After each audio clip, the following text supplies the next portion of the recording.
Hello everyone, Diego here. Um, Welcome to this section called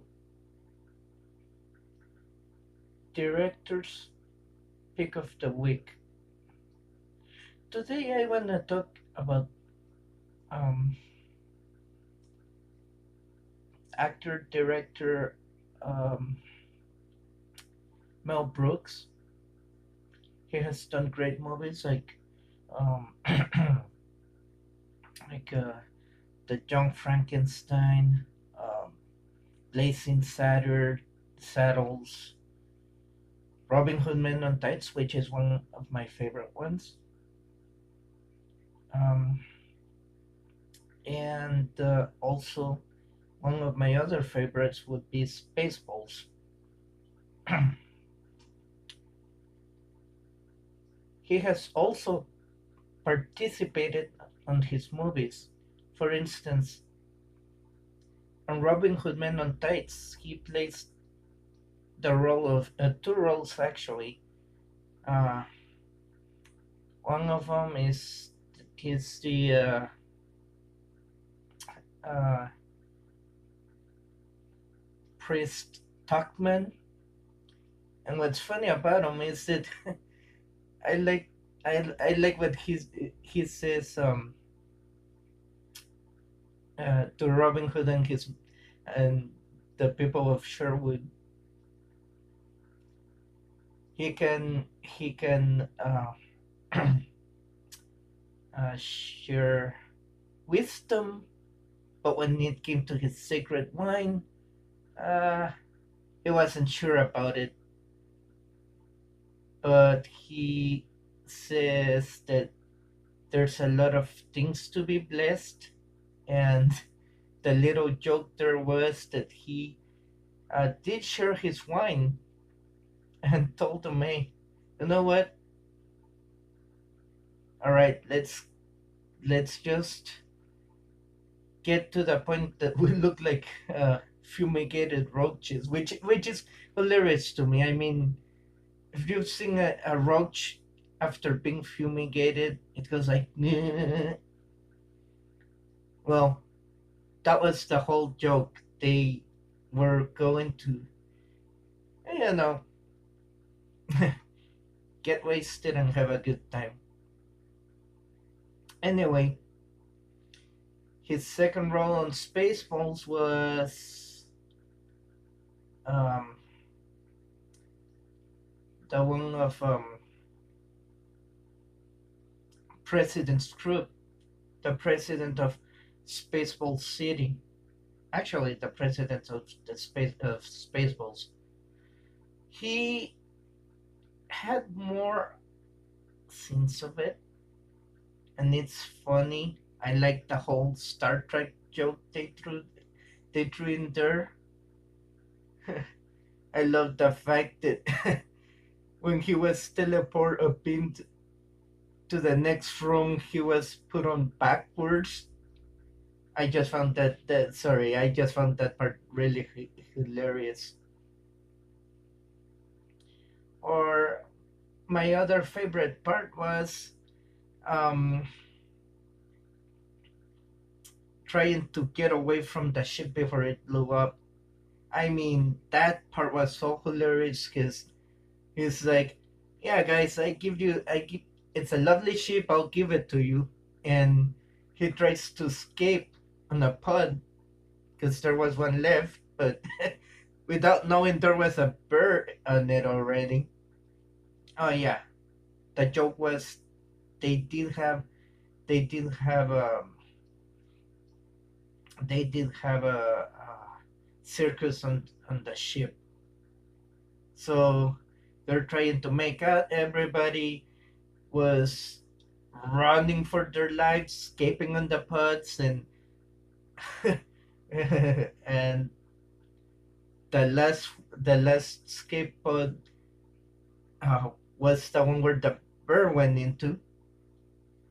And here you have um, Mel Brooks saying, "Well, it's a lovely shit.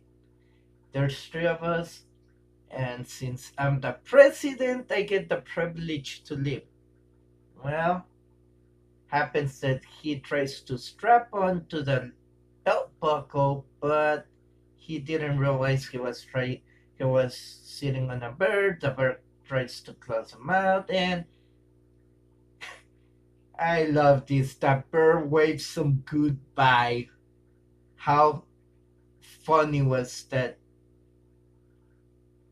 I mean, wow. Talking about talking about one pod, one bear, no luck. Anyways,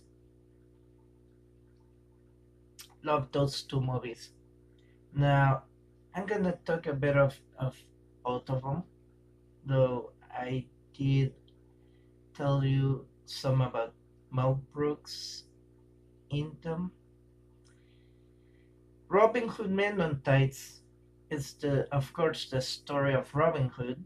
In the beginning, he went to the Crusades, but things didn't go for him good for him because he was arrested, thrown to jail in Jerusalem, and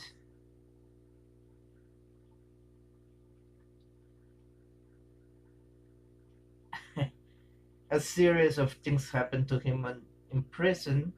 But once he got back, as soon as he left prison, he swam to England in search of a young man named Achu, who was the nephew of Asnis, the man he made while he was in prison. Well, he swam to England, and when he got back,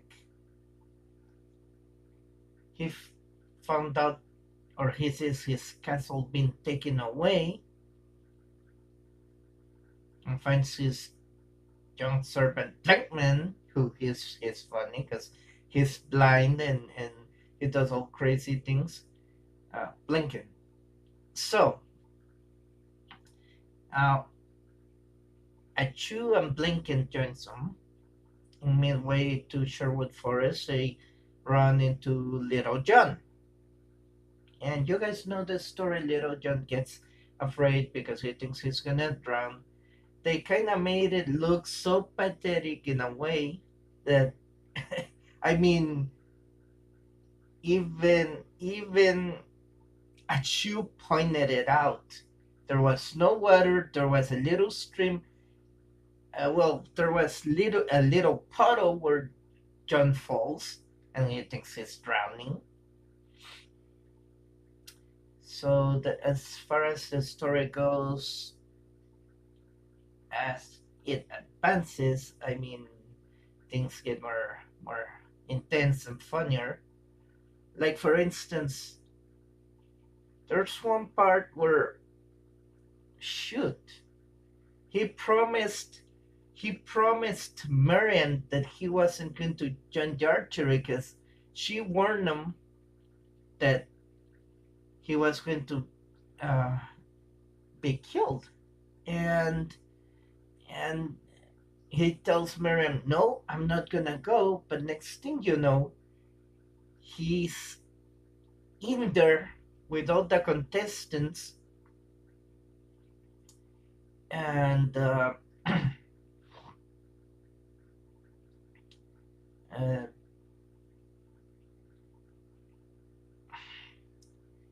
and it becomes a mess.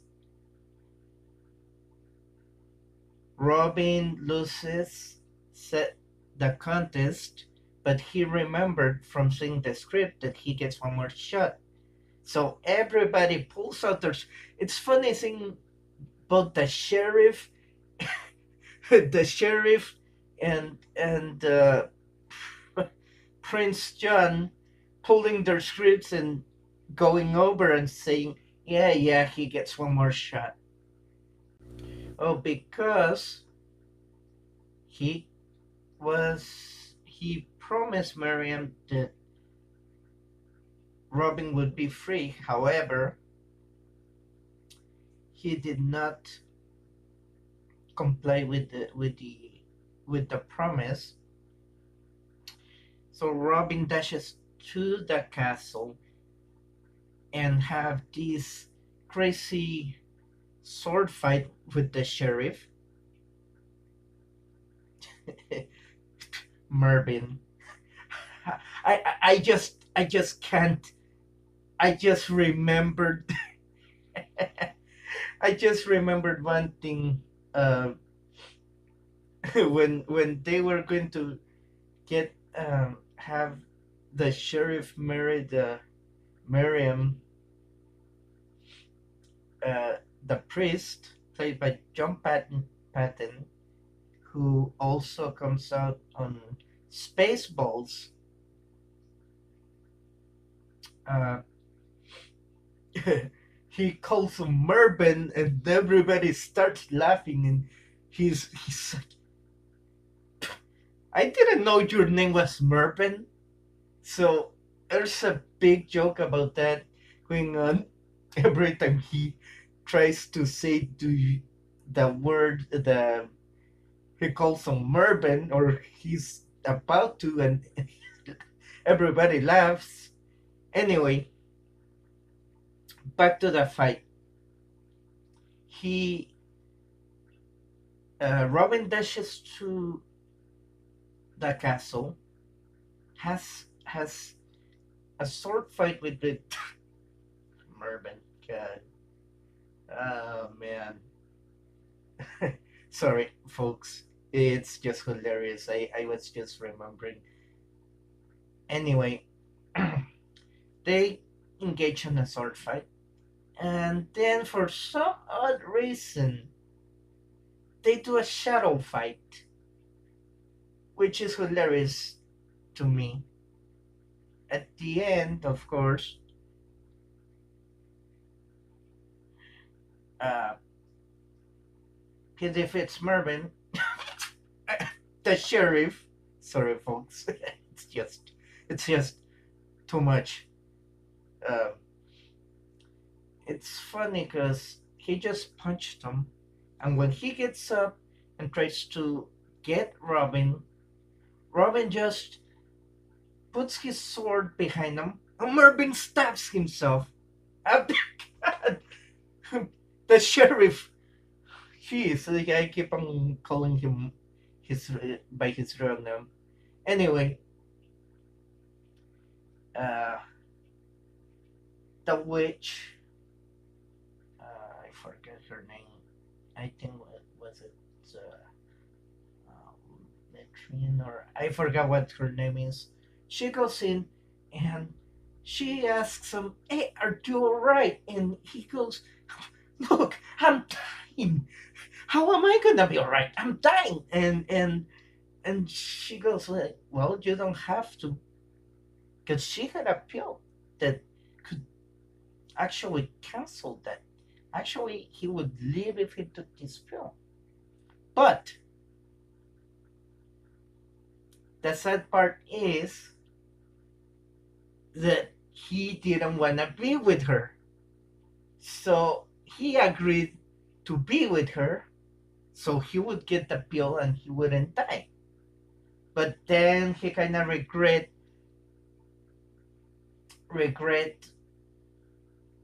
doing that. And well, Miriam and Robin were married by Father Tuckman. King Richard returns from the Crusades, and there's a funny situation there. I'm not. Uh, yeah. Anyway, he has a, he accepts their marriage, and he promised Robin that he would get his land and his properties back. And that was Mel Brooks' Robin Hood Men on Tights. Now let's go with our next movie, Spaceballs. What can I say? I can tell Mel Brooks was a fan of Star Wars just by the way uh, the movie was made. But here's the thing: when Mel Brooks had the idea, and this to me was a shocker. I at the time I didn't know this. George Lucas gave Mel Brooks his blessings to make Spaceballs. Yes, it is a Star Wars parody. But the funny thing is, he not just gave him his blessings, but he also lent him some of his team to help him making this movie. And some of the things you'll recognize there are from Star Wars. Not to mention the one scene close to the end where they go to the diner. You can see the Millennium Falcon. Another that was a Star Wars thing. Throughout the movie, you'll see it's um, the whole thing is it's Star Wars. So the story is about a young man named um, uh, Lone Loneheart, I think. Um, no, what was his name? Lone Star. Lone Star. Lone Star. Why did I say? I guess I was thinking Lionheart for some reason. Lone Star. He was um, well, he was the Captain Solo of Spaceballs. He, you could say, he was the Captain Solo of Spaceballs in many ways. One, because uh, he would do works for hire. The second thing that you can match him is with the fact that he was working for a gangster named Pizza the Hut, which is a huge reference to Jabba the Hutt.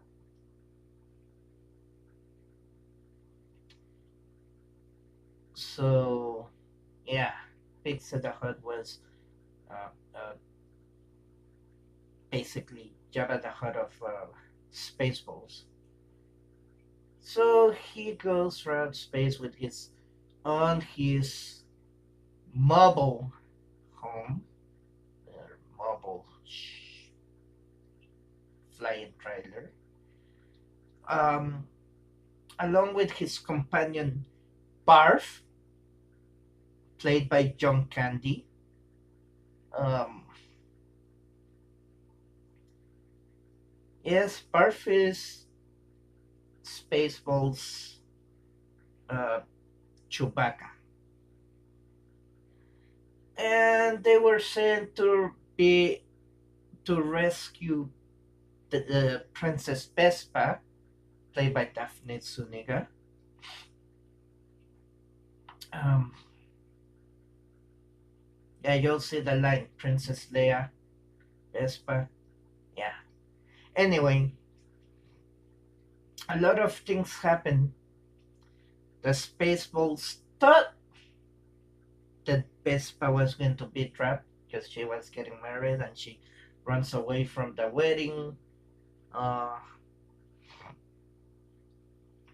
so what does she do? Oh yeah, she decides to run away and take off. Sadly enough, to be caught by the Spaceballs in their tractor beam. Things backfire for Dark Helmet because um, they they jump the raiders and everything in order to rescue the princess. Barf gets her out of her limousine, her car, her flying BMW, Mercedes, and along with Dot, who is the alter ego of C-3PO, less annoying than trivial. Um, they escape or Lone Star's ship, and well, they escape. By the time they recover vision, um, it's too late. They try to actually catch up with Lone Star, but Lone Star, being smart, used the light speed, and they were able to get away from them. Now, this this part's really, I mean, the name of this is ridiculous, but it is it is kind of it is funny. Note that they escape from them. Darth Helmet, played by Rick Moranis, and you've seen in other movies like Little Pet Shop of Horrors, Honey I Shrunk the Kids, uh,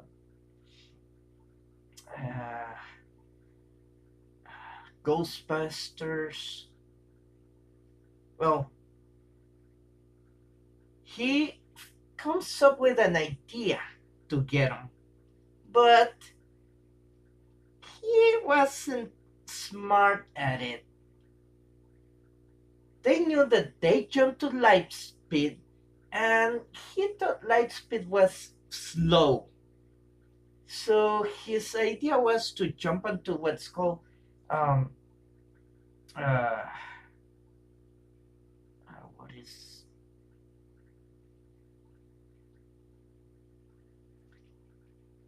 it's not ridiculous speed. It's something else. It's passing ridiculous speed. I can remember right now. Which was really faster than that in speed of light. So they passed by the ship, and I love Pullman's uh, remark. He says, "Oh, those were those were the Spaceballs." Uh, oh no, it wasn't Pullman who said it. Actually, it was John Candy. He goes, "They went plat," meaning is well, you figure out. Oh, that's it, ludicrous speed. Now I remember. So anyway, they realized that they were left by 2 weeks. So they tried to go back, but they ran out of gas.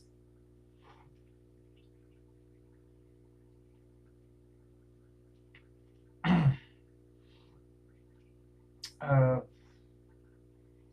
and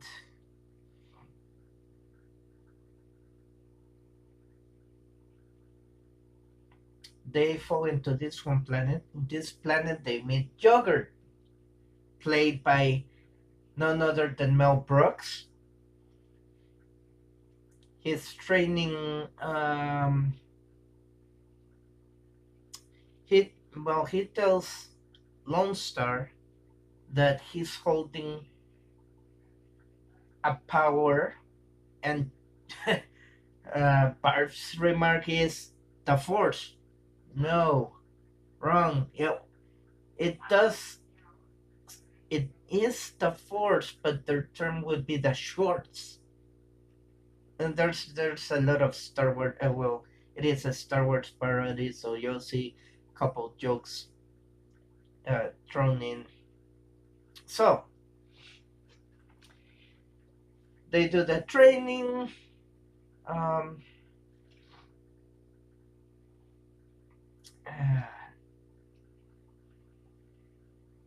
then they have to rescue the princess because once again she falls in the hands of the Spaceballs. So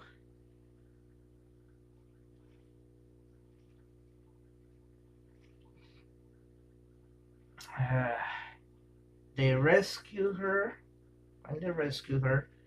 They have to. The ship turns into a maid, which the plan was to suck the air out of um, out of the Druish planet and take it back to Spaceball planet because they ran out of air. So their ship turns into a maid. There's a fight between Lone Star and Darth Helmet, which yeah, it's funny because um, you see a guy of production getting hit by the lightsaber.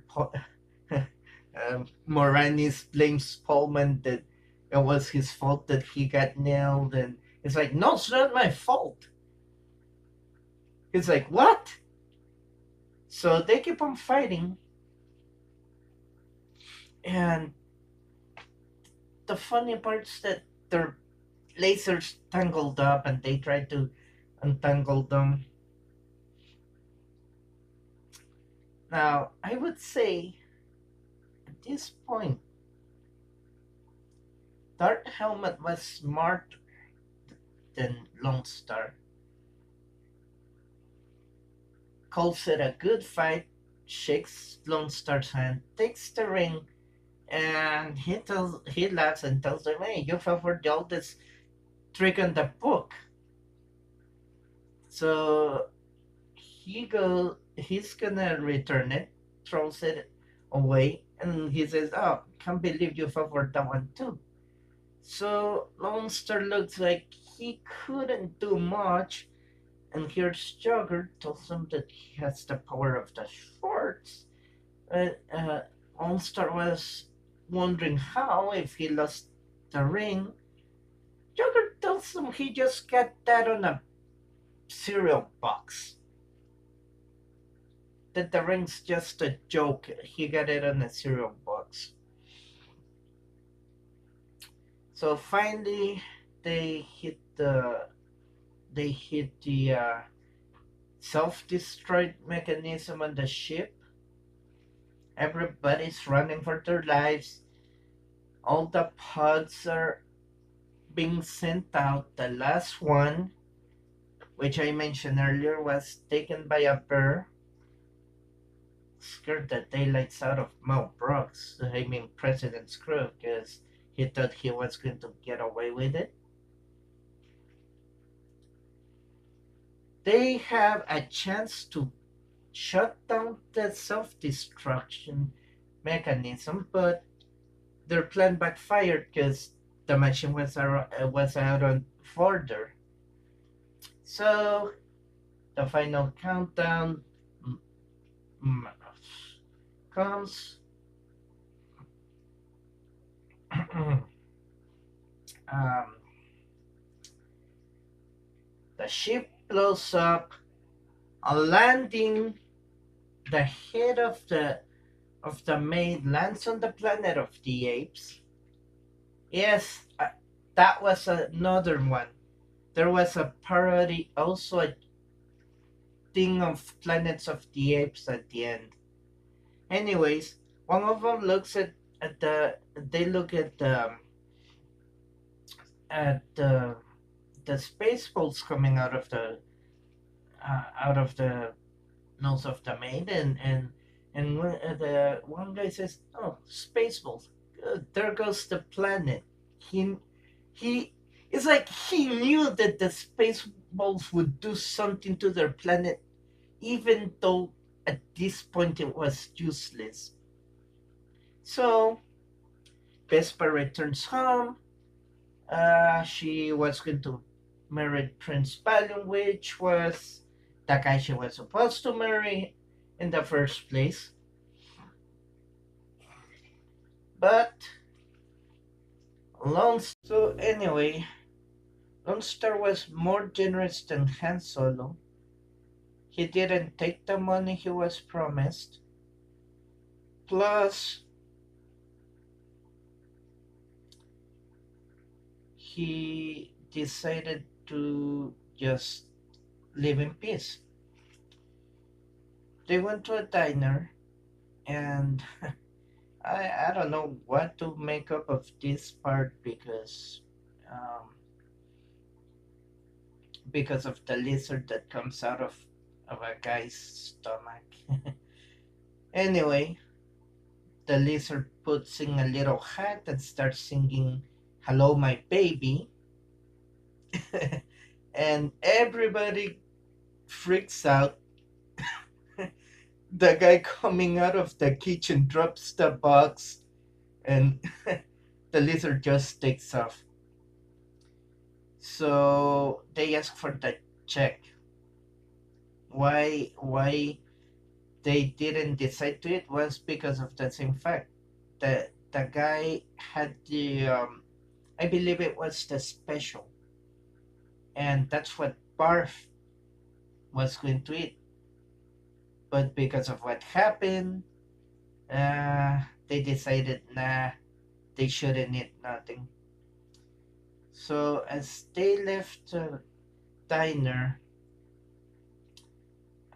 Barf was kind of hungry, so Lone Star gave him the fortune cookie that Yogurt gave them, along with a can of Schwartz.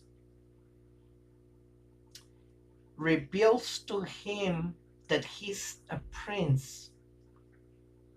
So he goes back to Dridia and marries Princess Vespa. And that's the end of Spaceballs. Oh, folks, if you like this video or any of my videos, you know what to do. Comments, questions, concerns, ideas for future challenges, anything, just let me know. And like I always said, this is Diego signing off, and peace out.